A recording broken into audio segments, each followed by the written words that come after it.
Here we go again, another boating test for our favorite porous pal, SpongeBob SquarePants. He's standing by the boat, knuckles white, a nervous wreck. Mrs. Puff, bless her heart, tries to soothe him. "You can do this, SpongeBob," she says, her voice a beacon of hope in a sea of anxiety. But we've seen this episode before, right? We know how this usually ends. SpongeBob takes a deep, shaky breath, turns the key, and the engine sputters to life. It's go time. As the boat lurches forward, a storm starts brewing outside the window. Dark clouds gather, mirroring the chaos swirling inside SpongeBob's mind. His hands slip on the wheel, his foot slams the accelerator instead of the brake. He zigzags wildly, narrowly missing a lighthouse. With every mistake, Mrs. Puff puffs up a little more, her stress literally inflating her. The boat careens through the obstacle course, a yellow blur of panic and poor judgment. It's a disaster on wheels, or rather, on a propeller. Mrs. Puff is now the size of a small blimp, her eyes wide with terror. It seems like this test is doomed to fail, just like all the others.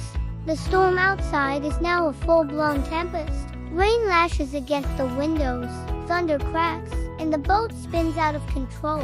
SpongeBob hits rock bottom. He's failed again. He can feel the tears welling up, the familiar sting of disappointment. Mrs. Puff, now a giant, floating ball of anxiety, looks like she's about to burst. This is it, the lowest point. Defeated, SpongeBob lets go of the wheel. The boat drifts aimlessly in the swirling water, a perfect metaphor for his shattered confidence. He's about to give up, to let the storm win. But then, a flicker of something from deep within his spongy soul. He closes his eyes. A memory surfaces, a simple mantra he'd practiced with Patrick: patience and hope. He repeats it silently. Patience and hope. He takes a deep breath, holds it, and lets it out slowly. The frantic drumming in his chest begins to quiet down. He opens his eyes, and the world seems a little clearer. The storm of his anxiety is starting to break. He grabs the wheel again, this time with a firm, steady grip. He's not thinking about passing or failing anymore. He's just thinking about driving, one turn at a time. The real test wasn't on the course. It was inside his own head, and he was finally starting to pass. Miraculously, as SpongeBob's focus sharpens, the storm outside begins to subside. The rain softens to a drizzle, and a sliver of sunlight breaks through the clouds. His driving becomes smooth, controlled. He navigates the sharp turns with precision, weaves through the buoys flawlessly, and executes a perfect parallel park. It's like watching a completely different driver. Mrs. Puff, still massively inflated, watches in stunned silence. She starts to slowly deflate, the air hissing out of her with every successful maneuver SpongeBob completes.